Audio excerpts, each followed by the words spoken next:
Kaboom.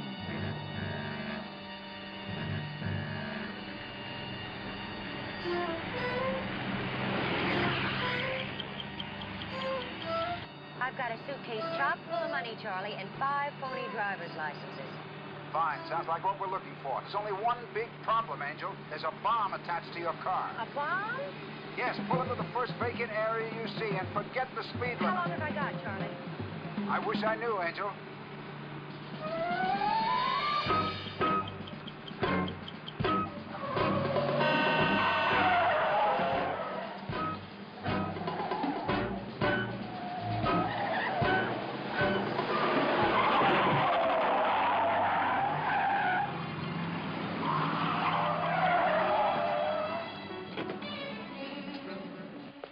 The suitcase, Angel, the suitcase.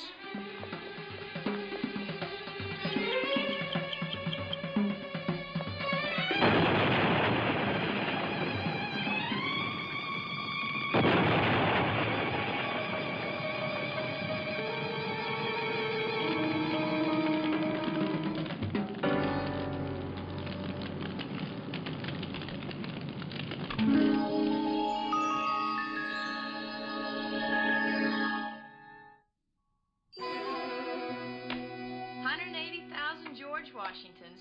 Well, what's your pleasure, Rolls Royce or a Ferrari? Anything, as long as it's bomb-proof.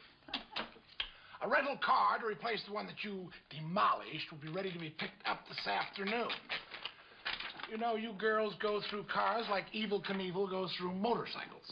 Hey, Bosley, it was Kelly who was almost demolished, remember? Yeah. Nonetheless, the car was in her care. Our insurance rates will certainly go up, and Charlie will bug me because of company overhead. Bosley, the manager of the building Karen Jason lived in is mixed up in this somehow. He was the only one who knew I had Karen's baggage check and could finger me. Well, why would Karen's suitcase be checked at the bus terminal? Joe Esposito was booked on a bus to San Francisco the night he disappeared. It was Esposito's suitcase, not Karen's. The bag was checked in early in the morning, and when he turned out to be a no-show, it was rechanneled to the storage department. Well, so Karen was really just caught in the middle. That's what I've been trying to tell you about men, Jill. They'll do it to you every time. You know, these fake driver's licenses with Betty King's picture on it must tie into the action Ann Perry was going to cut me in on before she made the injury list. She's still in the hospital? Yeah, for a week's observation. She fractured a hip in practice yesterday, which according to her is my lucky break. Meaning? All she'd say is that Betty's running the show and she'd talk to me when she's ready. I'm going to start pushing Betty this afternoon. Come on, Jason, dig in. Now what a big whip. You ain't doing this for fun, you know. Yeah, I know. All right, hold it, you guys. Hold it. Jason and Betty, shower time. The rest of you, keep it rolling.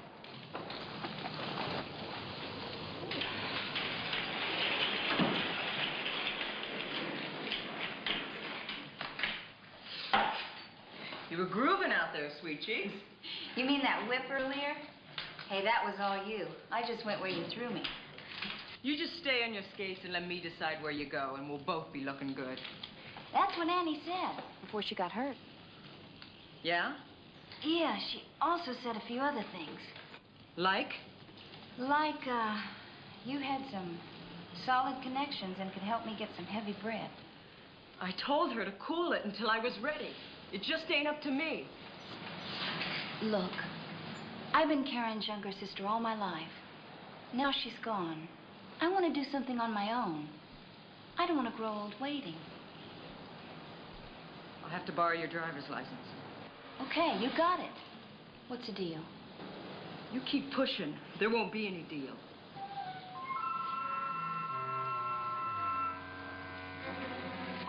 Oh, listen, Sabrina, Charlie wants you to meet an old friend of his, Emmett Winston Esquire, over at the Gallup brokerage firm in Century City.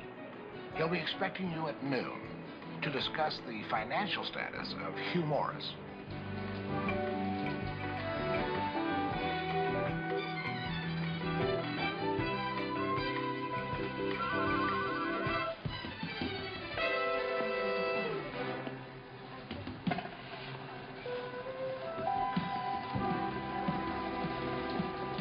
Sabrina Duncan?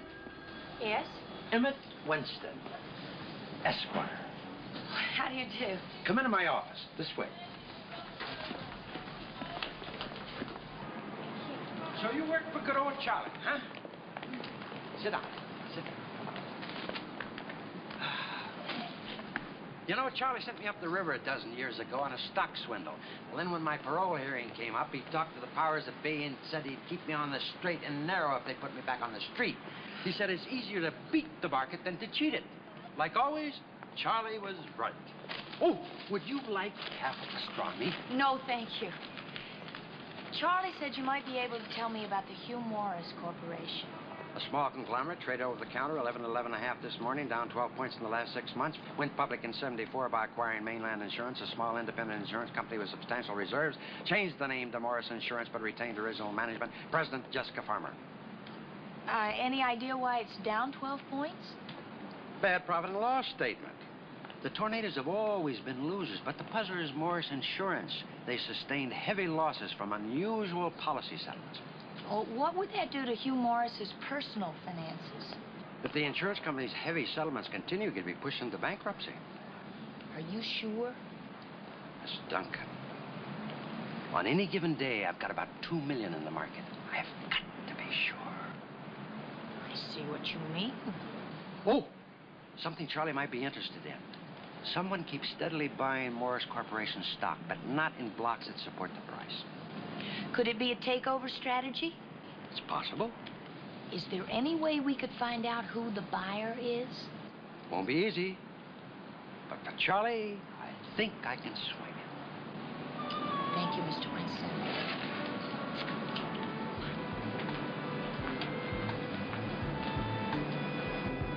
Oh, to be 30 years younger. Oh, well. How did it go with Emmett Winston, Esquire? That sounds elegant. Elegant? No. But lovable, yes. Emmett says Hugh Morris and his company are both on the financial ropes. He says Morris Insurance has very recently made some very costly settlements. How about you? Did you hook in anything we could use at the Bureau of Records? Plenty. All 5 driver's licenses with photographs of Betty King are in the names of children who died before they were old enough to apply for a driver's license. Then birth certificates are the ID they use to get the licenses. Sabrina, do you know how easy it is to get a birth certificate? Sure, $2 and a postage stamp. But the question is, why does Betty King need 5 driver's licenses? I'm having Bosley request a complete DMV file search on each license. Could be a tie-in between the phony driver's licenses and the auto accident claims Morris Insurance has been paying out. Well, then that would account for the $180,000 in Karen Jason's suitcase. And Karen's murder, if she knew too much. What about Hugh Morris as a suspect? Oh, no. He's a nice man. I mean, maybe a little lonely, but he's no murderer. That down-home charm kind of got to you, huh? No. But one thing I do know. He's not involved in Karen's murder. Female instinct? Angel instinct. Okay. What about Toby Rizzo? Or Bad Betty? Or somebody else on the team? I don't know. I'm still waiting to hear from Betty. If she sets up that meeting for me, that could be the key.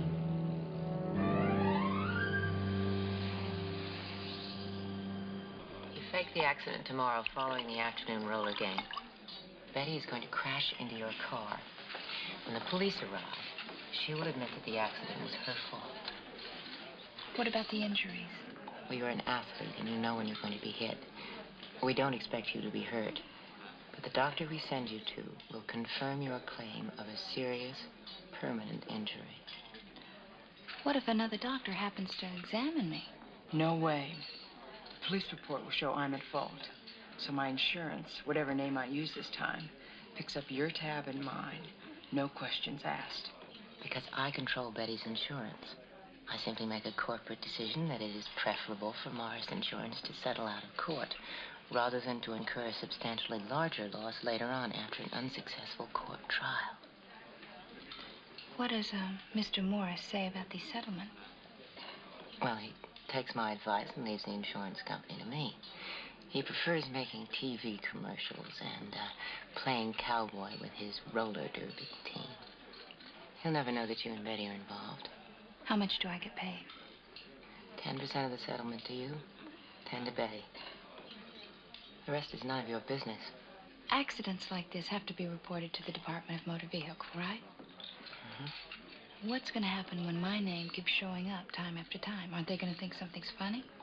You'll only use your own name in the first accident to make sure your neck is on the line with the rest of us.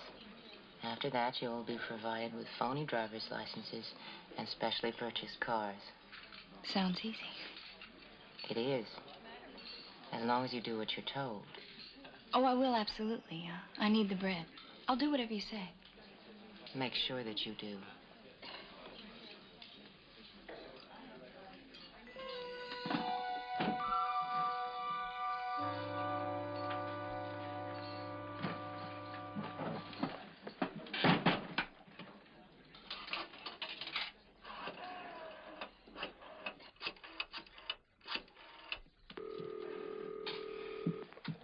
Bosley, I just finished the meeting. How did you do? Oh, I'm in. You sure they bought it? Well, if they didn't, just tell Charlie I want a simple funeral. You know, no frills, no fuss. And then I want to be cremated and have my ashes scattered over Charlie's waterbed. How did you know Charlie had a waterbed? Oh, just an educated guess. Uh-huh. I won't ask you where you got your education. Just meet me in the parking lot in 2 minutes. 10-4.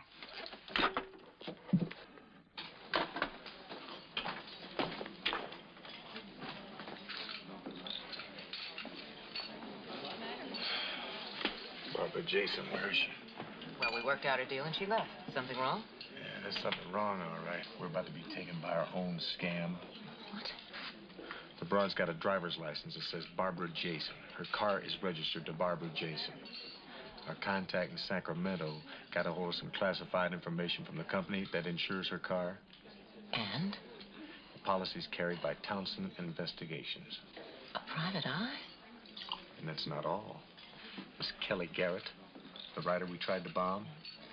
After I got the skinny on Jason's car, I played a hunch. I found out the car we blew up was insured by Townsend Investigations. They've got us. Oh, shut up. They aren't police. They're just subpoena servers. I've hired 100 of them. They've all got their price. Only this time it's too dangerous for a payoff. But we just can't sit tight. I don't intend to. Jeremy, Loomis and I will take care of your unfinished business with Miss Kelly Garrett. The skater I will leave to you and Betty. She wanted to find out what happened to Karen Jason. I think you should show her. Firsthand.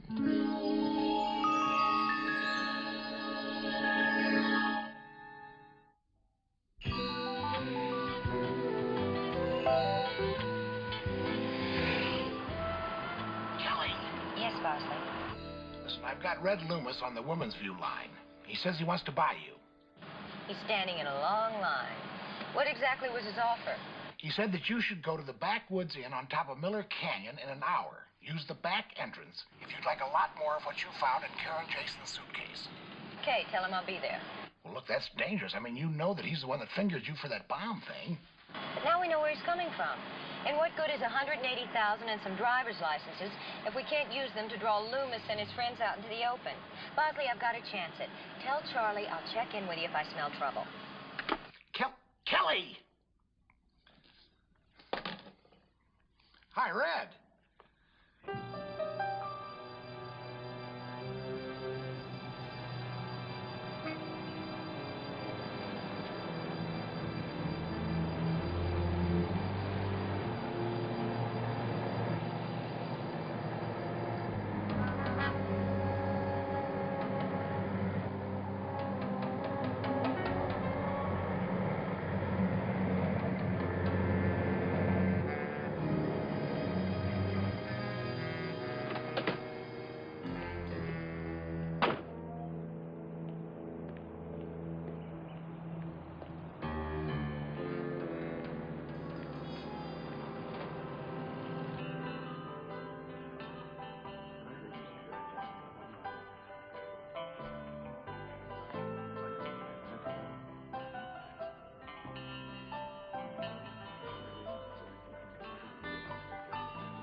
I'm afraid I asked Lewis to stand you up. I'm Jessica Farmer. President of Morse Insurance. That's right. Won't you sit down? Would you like a drink or anything? No, thank you. Then perhaps you can tell me what else you know, so I can get you off my back.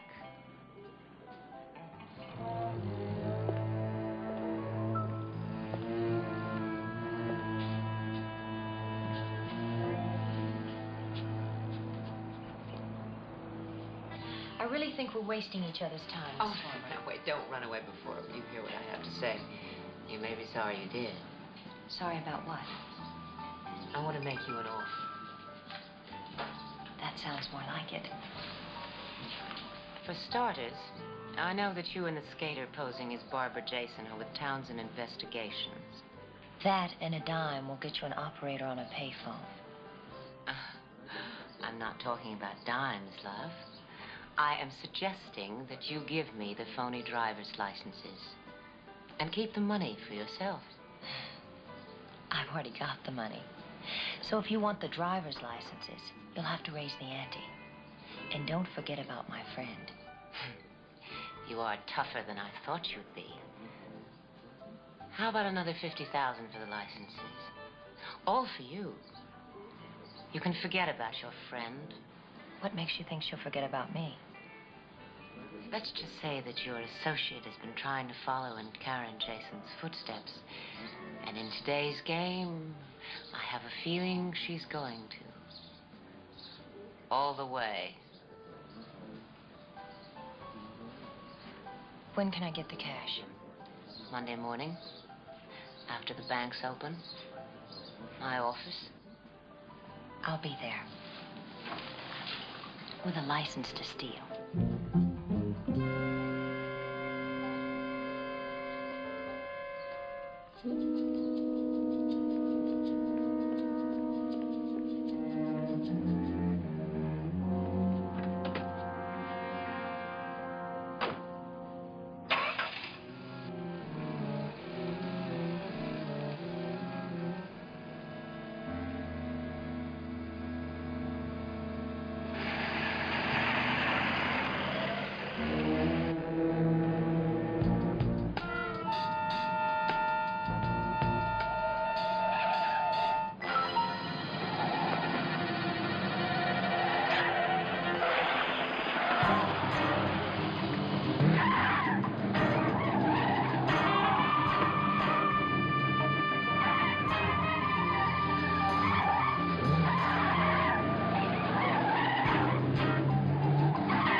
Kelly, where have you been?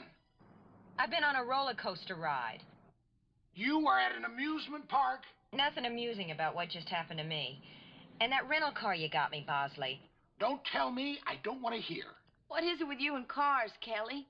I think from now on I'm going to take a cab. Listen, Sabrina, we've got to get to the stadium. I think they're going to try to kill Jill the way they killed Karen Jason. All right, just tell us where you are and we'll pick you up right now. On the track for the first time in Tornado Red, White, and Blue, number 4, the Foxy, Blonde Bomber, the hard-charging Barbara Jason.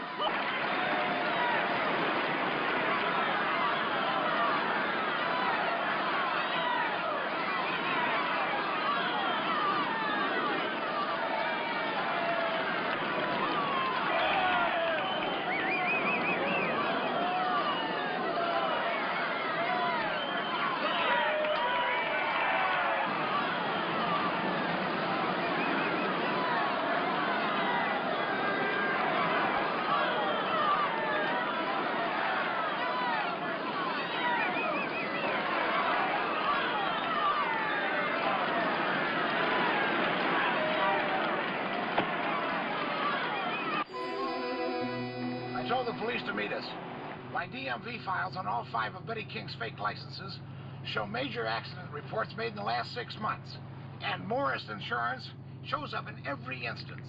See, that gives us the evidence that we need for our case against Jessica Farmer. And Emmett Winston discovered who's been buying all the stock in Morris Insurance. Then whatever the details, the bottom line has to be Jessica. With her partner, Coach Toby Rizzo.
Business.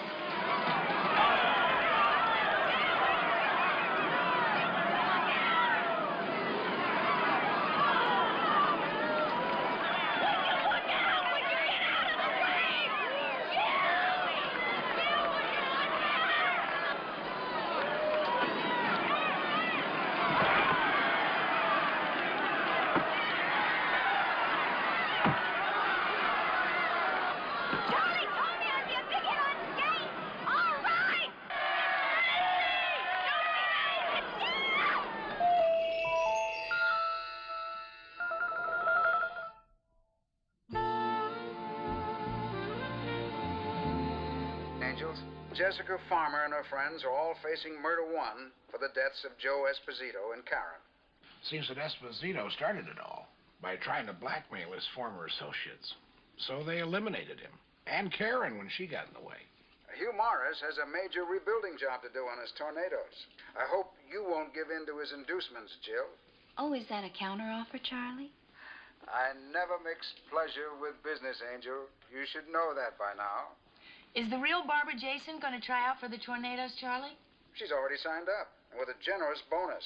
After all, if Barbara hadn't asked us to look into her sister's death, Hugh Morris would have lost everything. Charlie, did you take Morris up on the deal he offered to replace my car with an identical model? You bet your boots, Angel.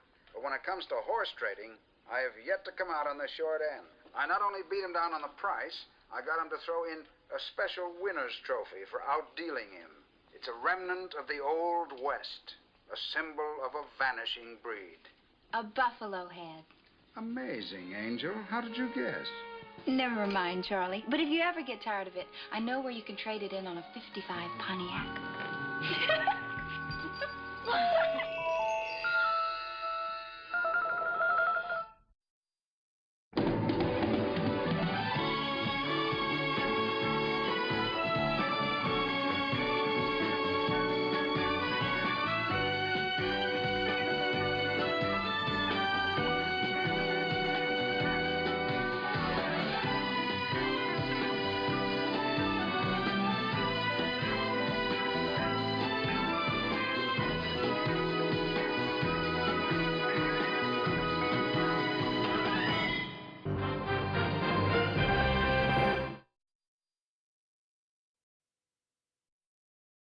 Once upon a time, there were 3 little girls who went to the police academy.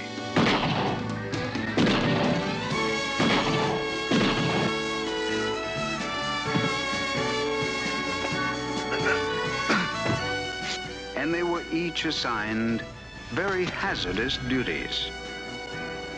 But I took them away from all that, and now they work for me. My name is Charlie.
Qu'est-ce que tu fais ici toute seule, hein?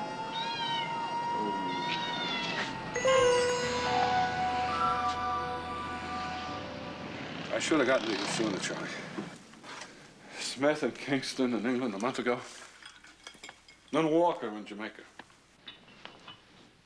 I called Stanley in San Diego and I warned him. He thought I was crazy. No, he's dead. Why don't you just sit down, Mr. Camden, and try to relax?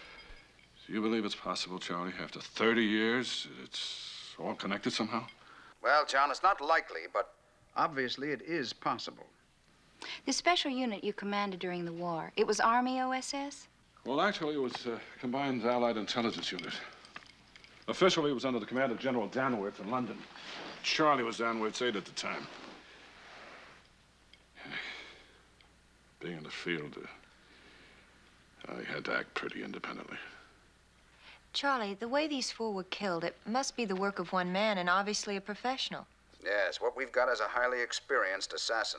Now, John, Since his victims were our contemporaries, it's possible that he is, too. Possible. But that covers a lot of ground. I know, but we may get some help. You never met her, but there was an agent who worked for Danworth and me, a Frenchwoman named Janine Manchand.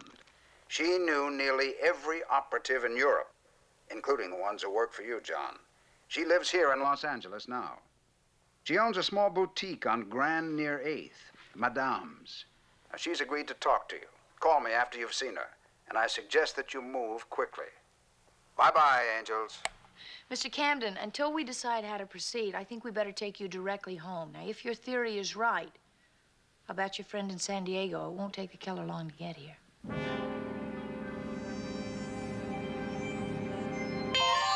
I owe a debt of gratitude to Charles Townsend. It is the only reason I agreed to see you in this matter. Do you understand that? Yes. The one you're looking for, his MO always the same. A clean chest shot, no witnesses, an odd caliber slug with no ballistic markings, probably a hand-tooled weapon with interchangeable barrels.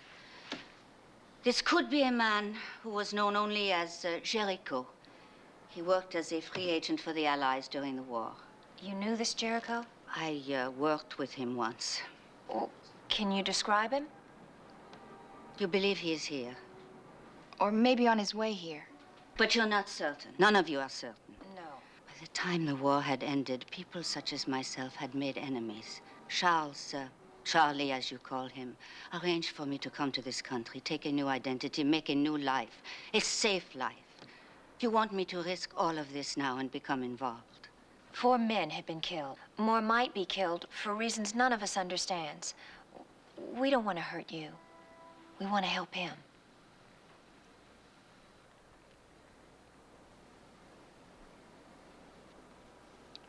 I have a friend in Paris, André Coulange, with government intelligence. I will call him. Come here tomorrow morning, 10 o'clock sharp. Okay. Thank you. Thank you very much.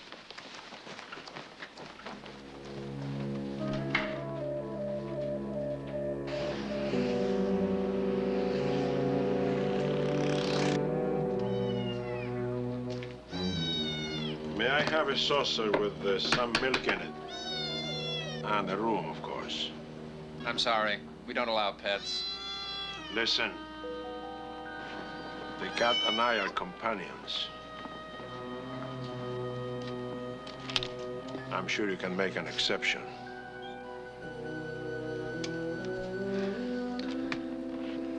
Did you say milk or cream? Cream would be better.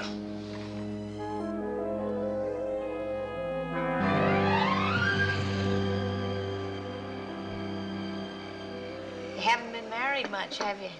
Does it show? Well, habitual bachelors either eat out or they learn to cook. And you set a pretty mean table.